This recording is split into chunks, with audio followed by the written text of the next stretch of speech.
안녕하세요. 상담 채널 마음소리입니다. 오늘은 제3세대 인지행동 치료의 대표주자인 수용 전념 치료, 액트에 대해 함께 공부해보는 시간을 갖겠습니다. 액트는 단순히 증상을 없애는 치료가 아닙니다. 기능적 맥락주의와 관계틀 이론이라는 탄탄한 이론적 토대 위에서 심리적 유연성이라는 새로운 치료 목표를 제시합니다. 고통을 피하려는 시도가 오히려 고통을 만든다는 역설에서 시작된 이 접근법이 어떻게 우리의 삶을 더 풍요롭게 만들 수 있는지 이론부터 실제 적용까지 포괄적으로 살펴보겠습니다. 오늘 강의는 크게 세 부분으로 구성됩니다. 1부는 이론적 토대로 액트가 어떻게 탄생했는지, 그 역사적 배경과 기능적 맥락주의, 관계틀 이론 등의 이론적 기초를 살펴보겠습니다. 2부는 핵심 개념과 과정으로 액트의 심장인 심리적 유연성이 무엇인지, 그리고 이를 달성하기 위한 6가지 핵심 과정인 헥사플렉스 모델을 하나씩 공부해 보겠습니다. 3부는 실제 적용으로 상담 또는 임상 현장에서의 효과성, 전통적 CBT와의 차이점, 그리고 실제 사례를 통해 액트가 어떻게 작동하는지 살펴보겠습니다. 오늘 강의의 최종 목표는 액트의 이론적 배경부터 실제 임상 적용까지 포괄적으로 이해하는 것입니다.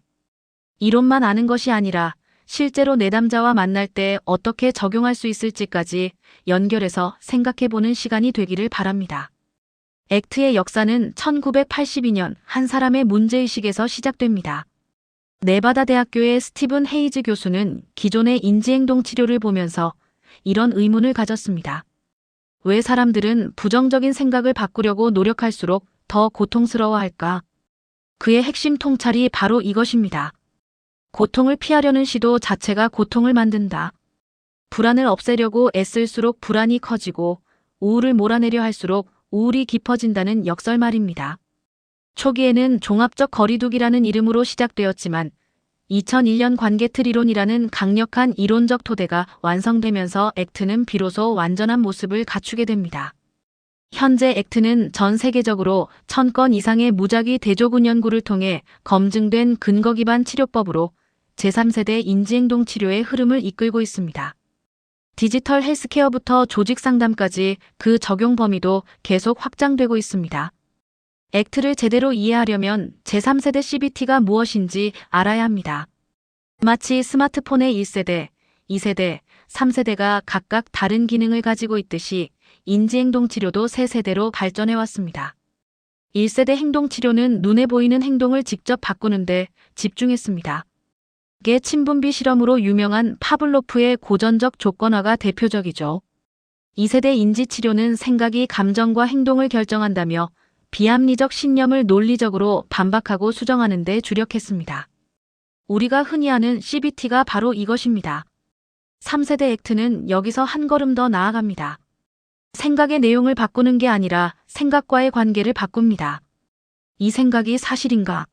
가 아니라 이 생각이 내 삶에 도움이 되는가? 를 묻는 것이죠. 이것이 바로 기능적 맥락주의입니다. 절대적 진리보다는 실제로 작동하는가? 즉 워커빌리티를 기준으로 삼습니다. 그리고 관계틀 이론은 인간의 언어 능력이 어떻게 고통을 만들어내는지를 설명합니다. 우리가 나는 실패자다라는 생각을 할 때 그것은 과거의 경험과 미래의 두려움을 연결하는 언어적 관계 때문입니다. 자, 이제 액트의 핵심에 도달했습니다. 액트의 목표는 단 하나, 바로 심리적 유연성을 기르는 것입니다. 심리적 유연성을 쉽게 설명하면 이렇습니다.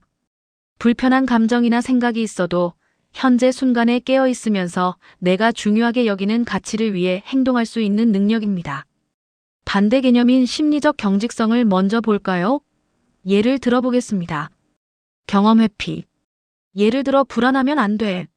라며 불안을 없애려고 발표를 피합니다. 인지적 융합. 나는 실패자야라는 생각과 완전히 하나가 되어 새로운 시도를 포기합니다. 개념화된 과거와 미래, 즉 과거 또는 미래에 갇혀 있음. 지난번에 망했으니까 또 실패할 거야라는 생각에 사로잡혀 지금 할 수 있는 일을 보지 못합니다. 이에 비해 심리적 유연성은 어떨까요? 수용. 예를 들어 불안이 느껴지네. 괜찮아, 함께 가자. 탈융합. 아, 내가 또 실패자라는 생각을 하고 있구나. 현재 접촉. 지금 이 순간 내가 할 수 있는 것은 무엇인가?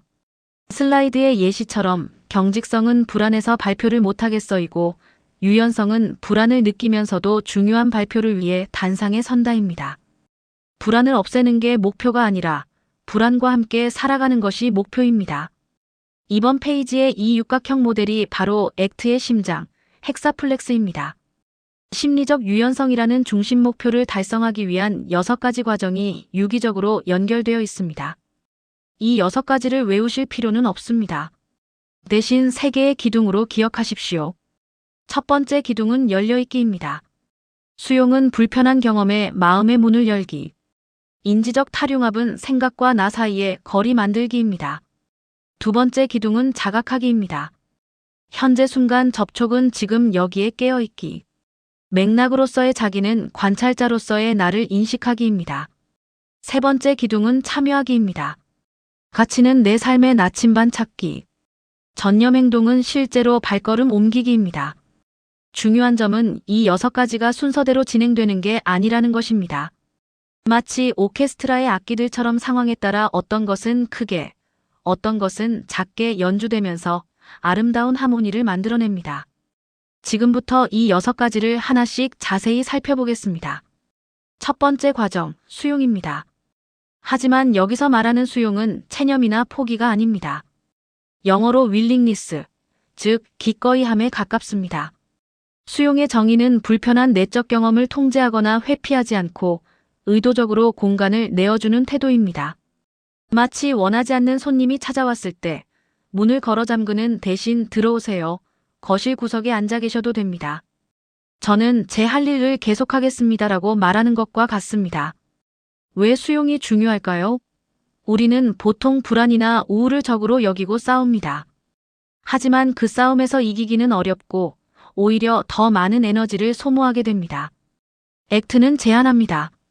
싸우지 말고 그 에너지를 삶을 사는데 써보세요 라고. 실제 적용 예시를 들어보겠습니다.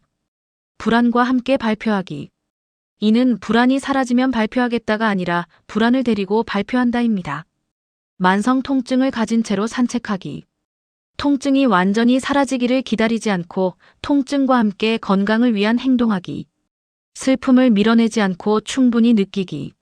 슬픔이 파도처럼 밀려올 때 파도와 싸우지 말고 파도가 지나가도록 허용하기. 이제 간단한 실습을 해보겠습니다. 지금 잠시 눈을 감고 몸에서 느껴지는 불편한 감각이 있다면 그것에 이름을 붙여보세요. 긴장, 답답함, 피곤함 등등. 그리고 그 감각을 없애려고 하지 말고 마치 처음 만나는 것처럼 호기심을 가지고 관찰해보세요. 두 번째 과정은 인지적 탈융합입니다. 이 단어가 어려워 보이지만 핵심은 간단합니다. 생각을 생각으로 보기입니다. 융합 상태에서는 나는 실패자야라는 생각이 떠오르면 그것이 곧 사실이 됩니다. 생각과 나 자신이 완전히 하나가 되어버리는 거죠.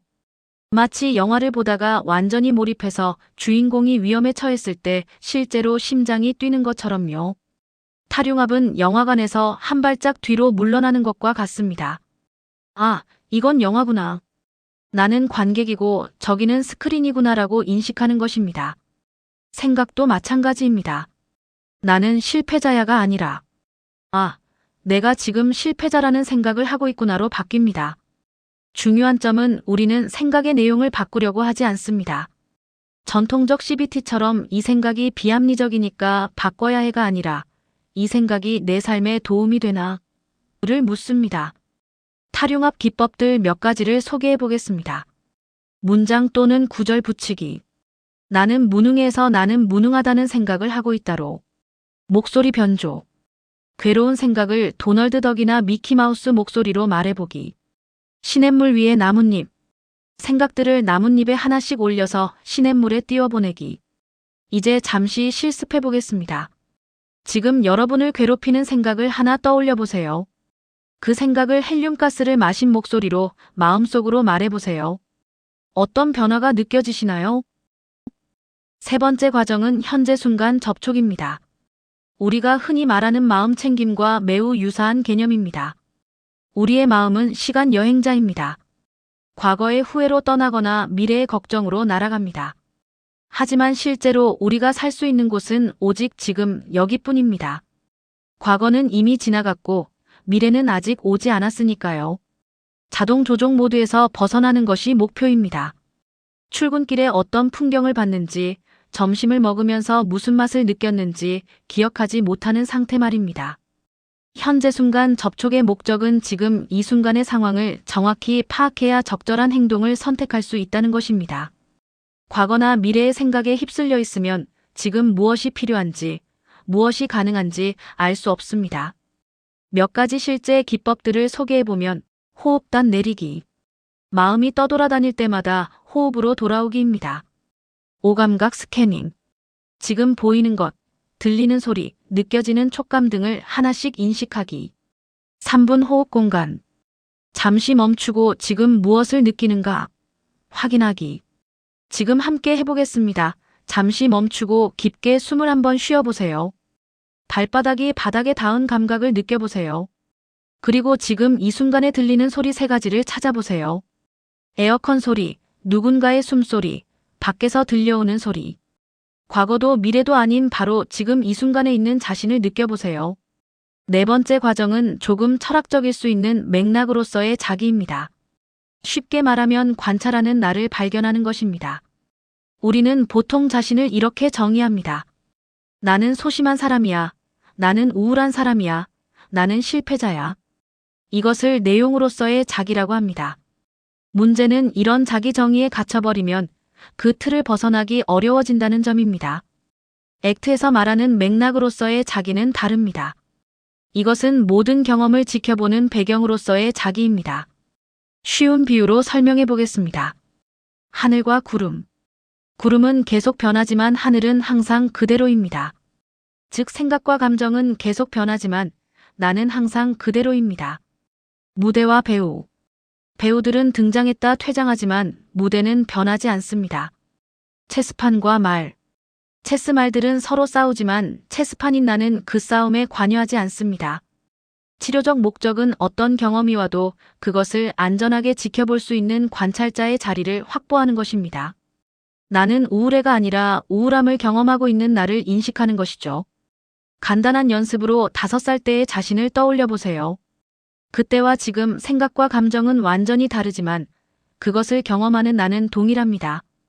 10년 후에도 생각과 감정은 바뀔 테지만 그것을 관찰하는 의식은 그대로일 것입니다. 지금 해보겠습니다. 잠시 눈을 감고 지금 떠오르는 생각들을 TV 화면을 보듯이 바라보세요. 여러분은 화면 속 내용이 아니라 그것을 보고 있는 관찰자입니다. 5번째 과정은 가치입니다. 이것은 액트의 나침반과도 같습니다. 가치와 목표의 차이를 먼저 이해해야 합니다. 목표는 부산에 가기, 학위 취득하기, 10kg 감량하기와 같이 달성하면 끝나는 지점입니다. 가치는 서쪽으로 가기, 배움을 추구하기, 건강하게 살기와 같이 평생 추구하는 방향을 의미합니다. 서울에는 도착할 수 있지만 서쪽 끝에는 도착할 수 없습니다. 가치는 그런 것입니다. 가치의 역할은 고통 속에서도 왜 이 길을 가야 하는가에 대한 답을 줍니다. 수많은 선택의 순간에 무엇이 정말 중요한가를 알려줍니다. 삶의 의미와 동기를 제공합니다. 가치 기반 행동의 예를 들어보겠습니다. 성취보다 배움을 선택. 완벽한 결과를 얻지 못해도 배우는 과정 자체가 가치 있다면 도전합니다. 연결을 위해 불안과 함께 모임 참석. 불안이 사라지기를 기다리면 영원히 참석하지 못할 수 있습니다. 건강을 위해 지금 10분 산책. 완벽한 운동 계획을 세우기를 기다리지 않습니다. 다음은 가치 탐색 질문들입니다. 당신의 장례식에서 사람들이 어떤 말을 해주기를 원하나요? 80세가 되어 뒤돌아볼 때 어떤 삶을 살았다고 말하고 싶나요? 아무도 보지 않아도, 아무도 인정해주지 않아도 하고 싶은 일은 무엇인가요? 잠깐 생각해 보세요. 오늘 하루 동안 여러분이 한 행동 중에서 여러분이 중요하게 생각하는 가치와 연결된 행동은 무엇이었나요? 작은 것이라도 좋습니다. 마지막 6번째 과정은 전념 행동입니다. 가치를 아는 것만으로는 충분하지 않습니다. 실제로 발걸음을 옮겨야 합니다. 전념 행동은 완벽한 행동이 아닙니다. 가치 방향으로의 지속적인 재조정입니다. 자전거를 타는 것과 같습니다. 완벽하게 직진하는 게 아니라 넘어질 뻔하면 핸들을 조정하고 장애물이 있으면 피해가면서 목적지를 향해 나아가는 것입니다. 전념 행동의 특징은 다음과 같습니다. 작은 것부터 시작. 매일 1시간 운동이 아니라 오늘 5분 걷기. 장애물과 함께. 불안이 사라지기를 기다리지 않고 불안과 함께 행동하기.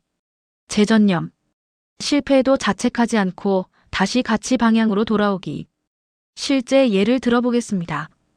우울해도 친구에게 문자나 전화로 한번 연락하기. 기분이 나아지면 연락할 게가 아니라 우울하지만 연결이 중요하니까 지금 연락한다. 불안해도 발표 과제 시작하기. 불안이 완전히 사라지기를 기다리면 영원히 시작하지 못할 수 있습니다. 통증이 있어도 10분 산책하기. 통증이 없어질 때까지 기다리는 것이 아니라 통증과 함께 건강을 위한 행동하기. 지금 해보겠습니다. 여러분의 가치를 실현하기 위해 오늘 당장 할 수 있는 아주 작은 행동 하나를 생각해 보세요. 5분 산책, 문자 한 통, 책 한 페이지 읽기처럼 정말 작은 것으로 시작해 보세요. 그렇다면 액트는 실제로 누구에게 얼마나 효과가 있을까요? 적용 범위가 정말 넓습니다. 불안장애, 범불안, 사회불안, 공황장애 등 불안을 없애는 것이 아니라 불안과 함께 살아가는 법. 우울증, 기분을 바꾸는 것이 아니라 우울 속에서도 가치 있는 행동 선택하기. 만성 통증, 통증을 완치하는 것이 아니라 통증과 함께 삶의 질 높이기. 중독, 갈망을 없애는 것이 아니라 갈망이 있어도 회복의 가치 선택하기. PTSD, 트라우마 기억을 지우는 것이 아니라 새로운 관계 맺기. 직무 스트레스, 스트레스를 없애는 것이 아니라 그 속에서도 의미 찾기. 특히 주목할 점은 액트는 완치가 어려운 상황에서 탁월합니다. 증상을 완전히 없앨 수 없을 때 액트는 그래도 의미 있는 삶을 살 수 있다는 희망을 줍니다. 연구 결과에 따르면 1000건 이상의 무작위 대조군 연구에서 스몰 투 미디엄 효과 크기를 보입니다. 특히 만성 통증과 불안장애에서는 전통적 치료와 동등하거나 더 우수한 결과를 보이고 있습니다. 중요한 점은 액트는 특정 진단에만 특화된 치료가 아닙니다. 심리적 경직성이라는 공통 기제에 개입하는 트랜스 진단적 접근입니다. 진단명이 무엇이든 경험 회피와 인지적 융합이 문제라면 액트가 도움이 될 수 있습니다. 액트와 전통적 CBT의 차이점을 명확히 이해하는 것이 중요합니다. 둘 다 훌륭한 치료법이지만 접근 방식이 다릅니다. 치료 목표를 보면 CBT는 증상을 줄이자, 불안을 없애자, 우울을 치료하자이지만 액트는 증상이 있어도 의미 있는 삶을 살자, 심리적 유연성을 기르자입니다. 문제 원인을 보는 관점은 CBT는 당신의 생각이 비합리적입니다. 인지 왜곡이 문제입니다이지만 액트는 당신의 생각이 문제가 아니라 그 생각과의 관계가 문제입니다라는 것입니다. 핵심 전략을 살펴보면 CBT는 생각을 논박하고 증거를 찾고 대안적 생각을 만듭니다. 액트는 생각을 바꾸지 않고 생각과의 관계를 바꿉니다. 핵심 질문의 차이로는 CBT는 이 생각이 사실인가, 증거가 있는가인 반면 액트는 이 생각이 도움이 되는가, 당신을 원하는 방향으로 데려가는가. 고통에 대한 태도로는 CBT는 부정적 감정은 줄이거나 통제해야 할 대상이지만 액트는 부정적 감정은 인간 삶의 일부 함께 지니고 갈 동반자로 여깁니다. 결과 측정 측면에서 CBT는 증상 점수 감소, 부정적 정서 빈도 감소를, 액트는 삶의 질 향상, 가치 실현, 행동 변화를 봅니다. 예시로 비교해 보겠습니다. 불안한 내담자가 나는 무능해라고 말할 때 CBT 치료자는 그 생각이 사실인지 검토해 봅시다. 증거가 있나요? 라고 합니다. 액트 치료자는 그 생각이 떠올랐을 때 어떤 기분이 드나요? 그 생각을 따라갈 때 당신이 원하는 삶에 가까워지나요? 중요한 점은 둘 중 하나가 더 좋다는 것이 아닙니다. 내담자의 특성과 상황에 따라 적절한 접근을 선택하거나 통합적으로 사용할 수 있습니다. 이제 실제 사례를 통해 액트가 어떻게 작동하는지 살펴보겠습니다. 내담자는 25세 상담심리 전공 대학원생 김지은 씨입니다. 발표 불안으로 인해 학업에 심각한 지장을 받고 있습니다. 치료 전 상태는 발표 일주일 전부터 수면장애, 소화불량을 호소하고 있습니다. 목소리가 떨리면 모두가 나를 무능하게 볼 거야라는 생각에 압도되곤 합니다. 이에 발표 당일 결석하거나 약물에 의존하곤 합니다. 그 결과로 졸업 지연의 위기에 봉착해 있습니다. 액트 관점에서 문제를 분석해보면 인지적 융합, 완벽하지 않으면 비난받을 것이라는 생각과 완전히 융합되어 있습니다. 경험 회피, 불안을 없애기 위한 모든 종류의 회피 행동을 하고 있습니다.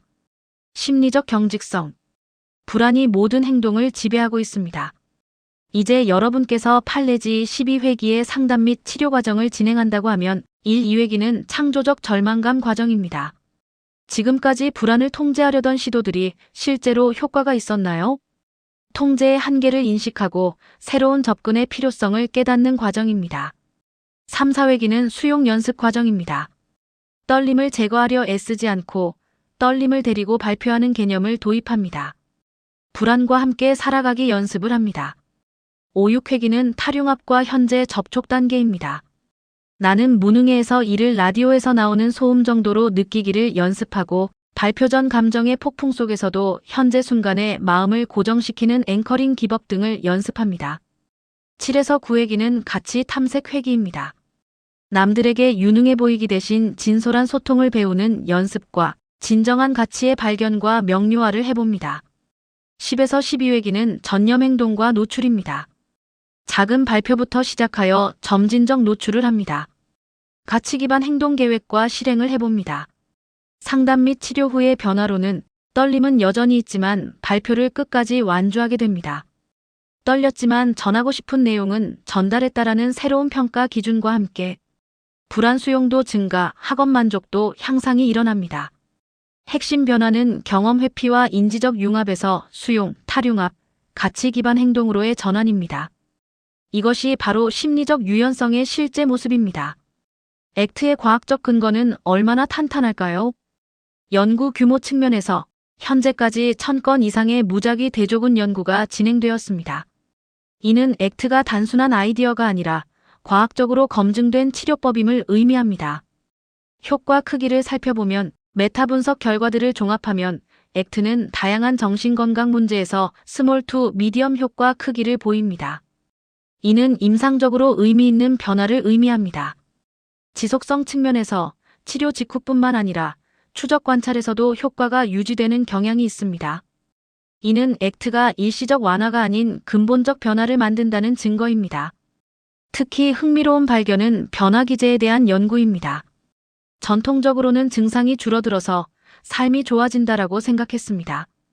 하지만 액트 연구들은 정반대를 보여줍니다. 수용과 탈융합 능력이 커져서 증상이 호전된다는 것입니다. 즉, 불안이 줄어서 삶이 좋아지는 게 아니라 불안과 새로운 관계를 맺는 능력이 생겨서 불안도 줄어들고 삶도 좋아진다는 것입니다. 매개 효과 연구들에서 일관되게 나타나는 것은 심리적 유연성이 증가하면 증상이 호전되고 수용 능력이 향상되면 삶의 질이 개선되고 탈융합 기술을 습득하면 우울과 불안이 감소한다는 점입니다. 이는 액트의 이론적 모델이 실제로 작동한다는 강력한 증거입니다. 오늘 강의의 핵심을 5가지로 정리하겠습니다. 첫째, 목표는 심리적 유연성입니다. 증상을 없애는 것이 아니라 증상이 있어도 현재 순간에 깨어 있으면서 가치 있는 행동을 할 수 있는 능력을 기르는 것입니다. 이것이 액트의 궁극적 목표입니다. 둘째, 통합적 6과정과 3기둥입니다.